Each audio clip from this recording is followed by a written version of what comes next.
aqui, um terceiro ponto importante é que os usos ali por corporações, né, dessa tecnologia, eles são importantes, e essas pessoas elas são colocadas ali como os providers, né, da tecnologia e, na verdade, os deployers da tecnologia, e eles também têm que observar algumas obrigações. Então, se eu pego uma tecnologia de inteligência artificial e aplico ela no território europeu, como, por exemplo, dentro da minha organização, eu aplico aquela tecnologia, eu também preciso tomar uma série de cuidados. Ou se eu tenho, por exemplo, um veículo automotor que eu estou desenvolvendo e trago uma tecnologia de inteligência artificial para incorporar no meu produto, eu também tenho uma carga regulatória importante ali a ser observada no contexto da inteligência artificial.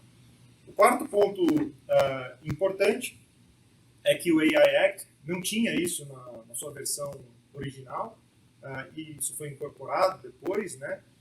Muitas das discussões que a gente teve na inteligência artificial logo no começo, né, falavam de uma preocupação genérica ali de inteligência artificial, etc. A gente viu que em 2022, quando saiu os modelos, 2023 ali, principalmente, quando saíram os modelos de Large Language Models, principalmente com a entrada ali do ChatGPT, a legislação ela já estava, de fato, obsoleta, né?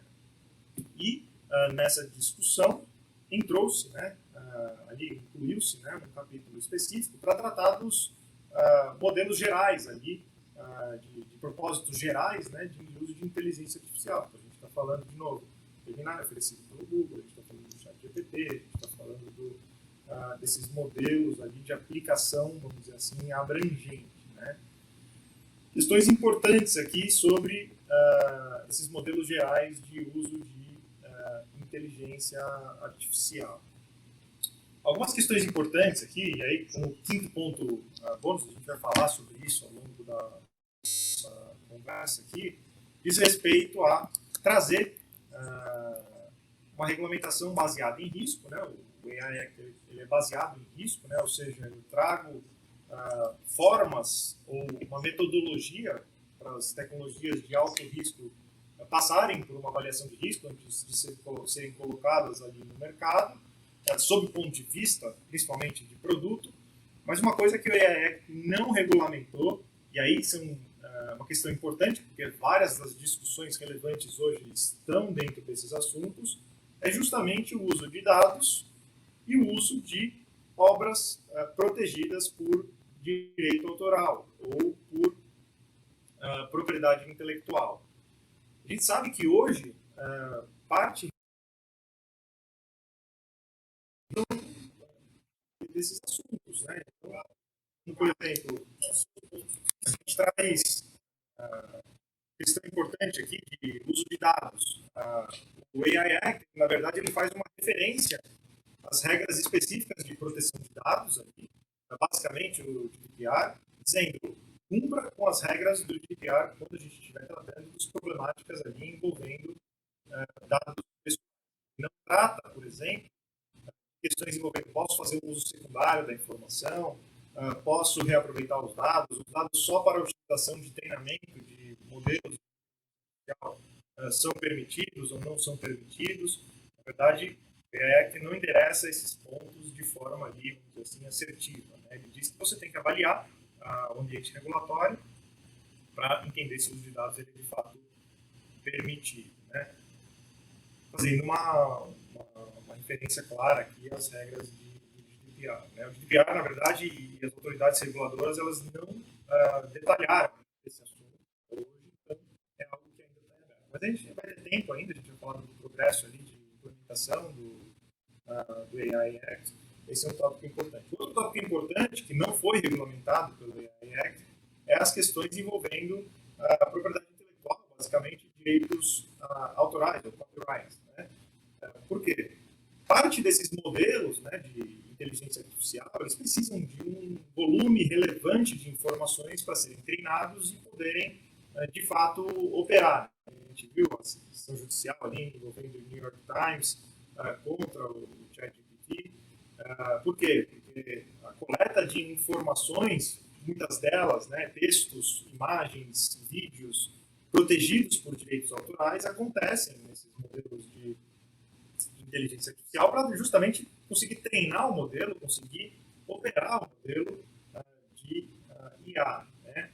O AIF ele não endereça esse ponto. Ele, na verdade, ele diz o seguinte: ao fazer a avaliação, né, do seu sistema de inteligência artificial, você precisa cumprir com as regras ali envolvendo direitos autorais. Você precisa cumprir com as regras envolvendo ali copyrights. Então, esse é um ponto ali importante, porque dois dos problemas, talvez dos mais relevantes que a gente tenha hoje, não são, de fato, endereçados pelo AI e na discussão brasileira também, eles ainda não foram resolvidos. Né?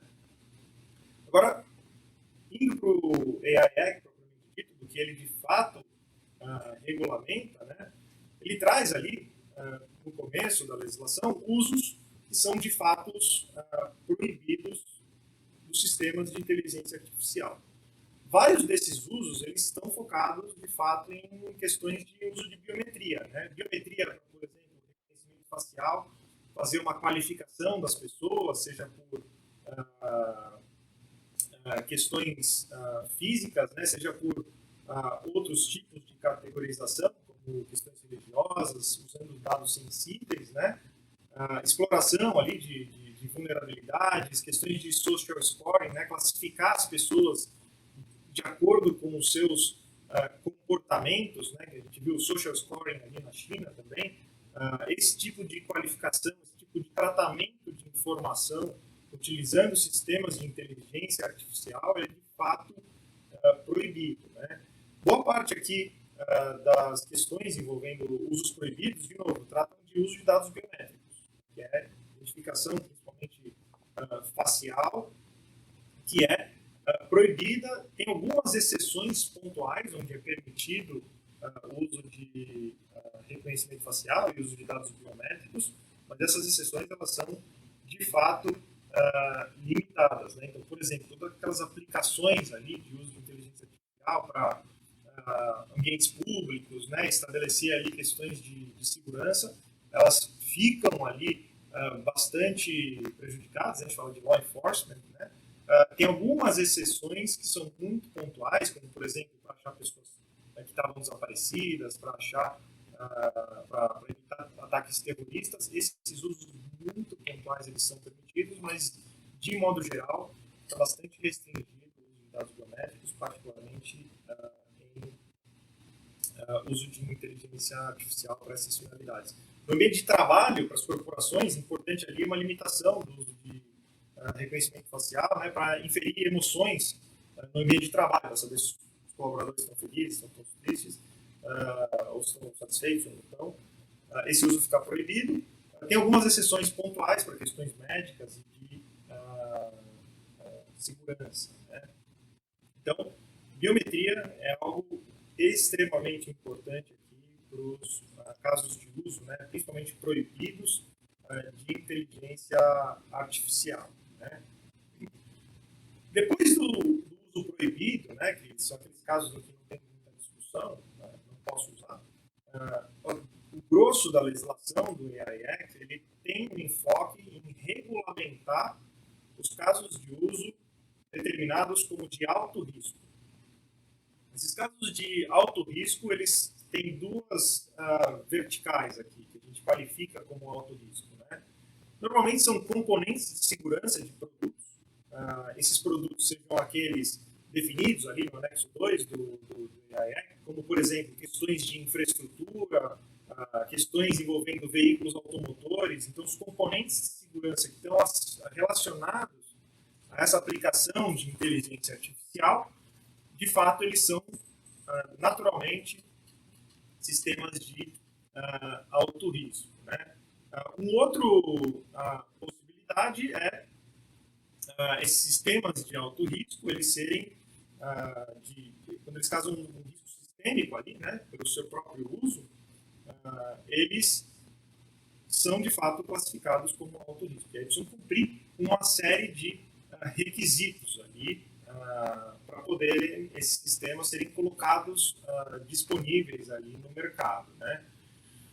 Tem algumas exceções aos sistemas classificados de alto risco, como, por exemplo, aqueles que fazem tarefas computadas, aqueles que tem uma tarefa humana que foi realizada, o AI vai só complementar aquela tarefa, ou seja, casos de uso muito pontuais, que não tenham esse efeito sistêmico relevante,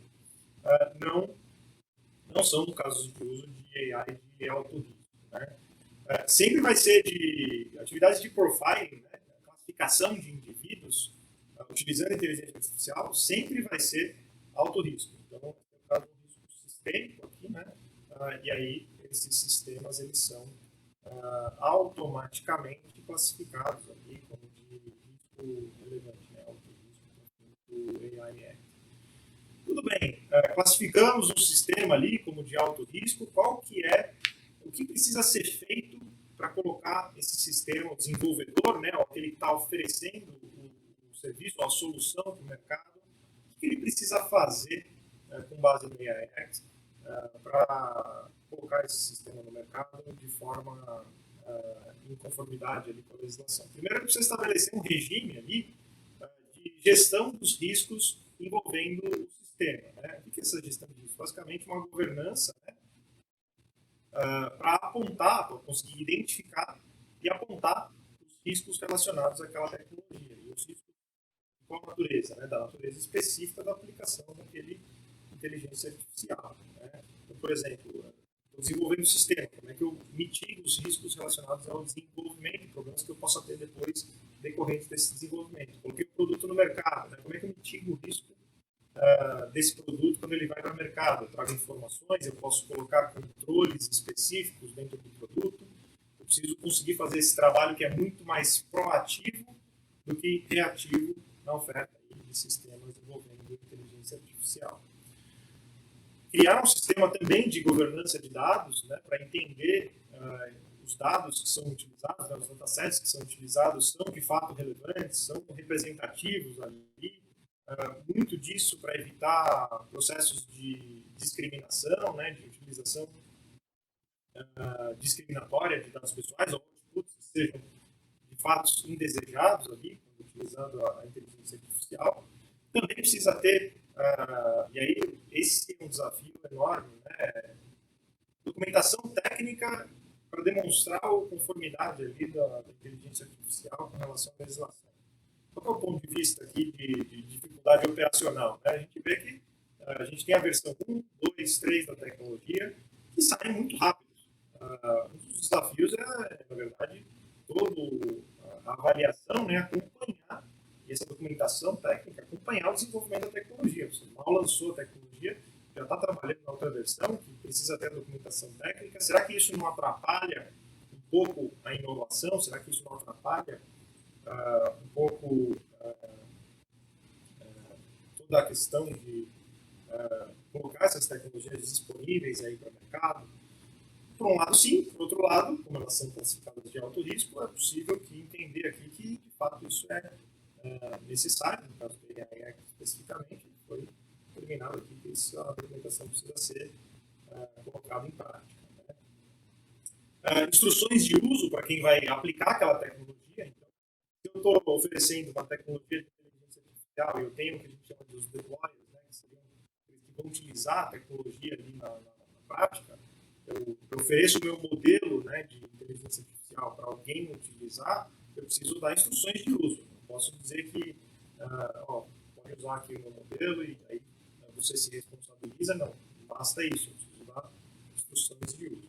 Também preciso ter uma supervisão humana na utilização de sistemas de alto risco envolvendo inteligência artificial, cumprimento, de novo, das regras envolvendo dados, das regras envolvendo autorais, que precisam passar por uma avaliação, e todas essas são, pelo menos, parte relevante dos requisitos aqui para colocar no mercado, né, uma inteligência artificial com caso de uso de alto risco. Né? A própria legislação ela traz exemplos, né, de casos de uso de alto risco, como, por exemplo, infraestrutura crítica, né, sistemas, por exemplo, de tráfego, distribuição de gás, distribuição de água, eletricidade, usos na questão educacional, né, treinamentos. Então, tudo que for utilizado de ferramentário dentro dessas atividades também pode ser considerado aqui como alto risco. No ambiente de trabalho, a questão de recrutamento e seleção, também as questões para avaliação da performance dos colaboradores, todas essas são aplicações consideradas, pelo menos a princípio, de alto risco, né, quando a gente utiliza inteligência artificial. Tem algumas questões envolvendo serviços públicos e law enforcement, que é a polícia ali, utilizando a polícia, as autoridades ali, utilizando os sistemas de inteligência artificial. Vamos lembrar que existe uma restrição relevante para o uso de dados biométricos, mas para o law enforcement ainda assim é possível utilizar inteligência artificial e outras capacidades ali, então entender traços comportamentais, entender questões envolvendo crimes específicos, conseguir cruzar informações, tudo isso é possível ainda utilizando sistemas de IA e vários outros utilizações. Para os advogados, uma importante administração da justiça e do processo democrático. Também considerado esses sistemas que queiram interpretar fatos, aplicar esses fatos para resolução de disputa, por exemplo, em casos específicos, também são considerados como sistemas de IA de alto risco, precisam passar por todo esse rol de requisitos aí para serem postos aí no mercado. Né? Que estão envolvendo aqui os Large Language Models. Né? Esses não foram qualificados como AI de alto risco, na verdade houve uma grande flexibilização, né, para permitir que esses sistemas conseguissem aí serem colocados no mercado. Quando eu falo dos Large Language Models, de novo, a gente está falando do ChatGPT, a gente está falando do AI, a gente está falando desses sistemas, né, de aplicação abrangente. Eles podem, de fato, serem oferecidos no mercado. O que o AI Act fez, na verdade, foi introduzir ali algumas obrigações específicas de redigir a documentação técnica e manter esses documentos disponíveis, né, para cumprir para ter explicação suficiente para que a autoridade europeia ela possa avaliar esses sistemas do ponto de vista documental, entender como é que tecnicamente ele funciona, entender a documentação, como é que ela foi redigida, né, ter algum documento que consiga explicar para a autoridade europeia como que esses sistemas, né, abrangentes de IA funcionam. Do ponto de vista, de novo, de copyrights, do ponto de vista de direitos autorais e dados, nada foi regulado mais especificamente sobre esse assunto. Tem algumas nuances, obviamente, estou sendo bastante simplista aqui, algumas nuances envolvendo esse assunto, mas basicamente o AI diz cumpra com a regulamentação envolvendo ali, direitos autorais, propriedade intelectual, dados, sem dizer casos de uso permitido, casos não permitidos, ou dar uma diretriz sobre essas legislações. Para os modelos Large Language Models, a gente tem algumas flexibilizações nos casos de uso de pesquisa, né, com uma carga regulatória bem menor, para favorecer ali instituições de pesquisa que estão produzindo esses modelos, né, principalmente quando a gente trata ali de open source, sistemas abertos, né, que podem ser aproveitados, exceto, né, exceção dessa flexibilização, são os modelos que têm naturalmente um risco sistêmico, né, aí por conta da sua capacidade de processamento, da quantidade de informações que são tratadas por esses sistemas de inteligência artificial. Né. Para esses sistemas de alto risco, né, que são organizados, preciso fazer algumas avaliações ali de risco para mitigar, enfim, os possíveis outputs, né, que esse sistema pode trazer, e questões envolvendo proteção de dados. Né. Isso é importante de como o AI Act vai ser aqui implementado. Né. A União Europeia ela estabeleceu ali o AI Office, que é o órgão responsável ali por coordenar, né, os esforços envolvendo inteligência artificial. Com relação ao AI Act, especificamente, a regulamentação, foi criada o board ali envolvendo inteligência artificial, não é o mesmo que o AI Office, são autoridades distintas, para fazer o quê? A regulamentação e a supervisão da legislação, incluindo o enforcement da lei, né, fazer a lei ser aplicada de prático, em termos práticos. No modelo europeu de autoridades, né, além do board, que é, na verdade, a conjuntura ali de todos os Estados-membros, né, representados em um único órgão, um dos países, Estados-membros da União Europeia, vão precisar apontar um órgão responsável por gerir ali as questões envolvendo inteligência artificial. Muito similar à estrutura aqui do que a gente vê no uso de dados, né, para o GDPR. No GDPR a gente tem o Supervisory Board, depois tem os órgãos, as autoridades de proteção de dados também de cada um dos países Estados-membros. Nos modelos de inteligência artificial, que a gente também vai ter um board conjunto ali, né, para fazer a supervisão do assunto a nível da União Europeia e também autoridades locais em cada um dos países para aplicar a legislação ali, políticas específicas envolvendo o uso de inteligência artificial nesses países específicos, né? Chegando aqui para o final do nosso bate-papo aqui sobre o AI Act, com relação à entrada em vigor do AI Act, né? Ele tem uma entrada em vigor, na verdade, progressiva, né?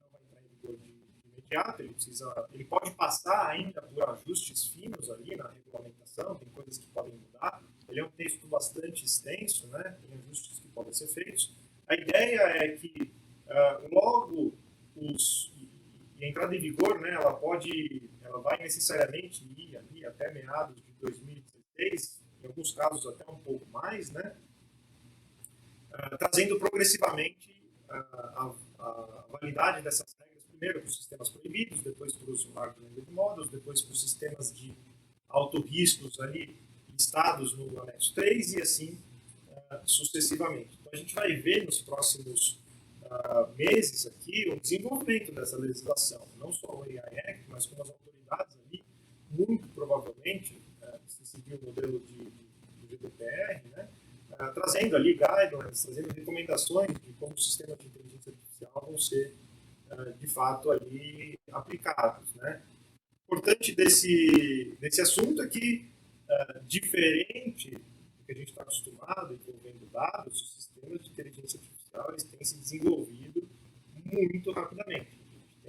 A gente vê, nos anos a gente não tinha um modelo geral de IA. Hoje se fala em uma IA geral, né? Uma IA compreensiva, possa fazer, enfim, múltiplas atividades humanas, né? Como é que isso vai ser abordado ali pela autoridade europeia de regulamentação ali por inteligência artificial. Outra coisa importante são as interações entre autoridades, né? A gente fala lá do uso de dados como algo importante, né, para o uso da inteligência artificial, como que o board, né, de inteligência artificial vai interagir com o board de dados pessoais também no contexto da União Europeia, né? E, não menos importante, né, como essa legislação ela vai impactar outras jurisdições.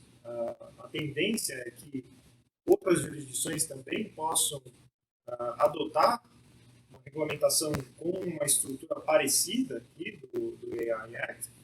A tendência também é que países específicos façam os seus ajustes, né?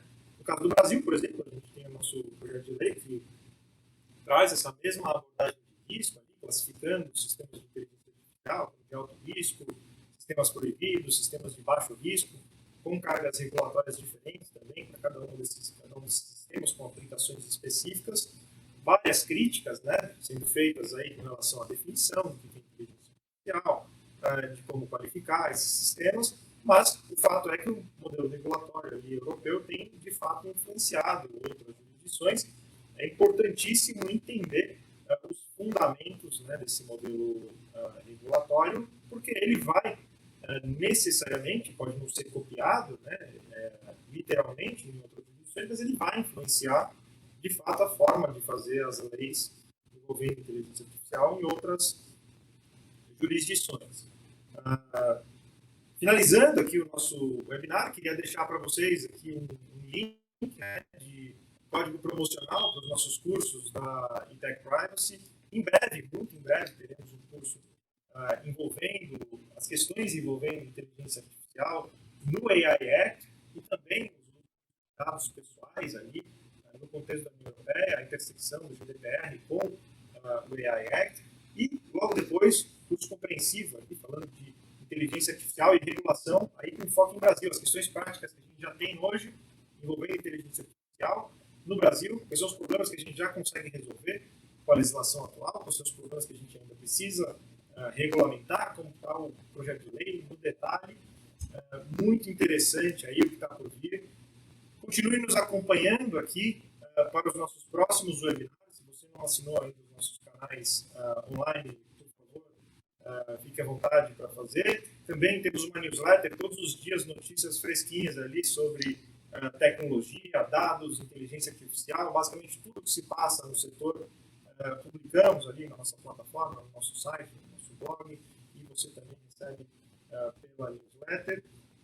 Queria agradecer a todos aqui pelo nosso primeiro webinar de 2024. Continuem nos acompanhando nos próximos eventos e vamos continuar conectados aí para discutir esses assuntos tão desafiadores como tecnologia, dados e inteligência artificial. Sempre teremos o que falar sobre esses assuntos.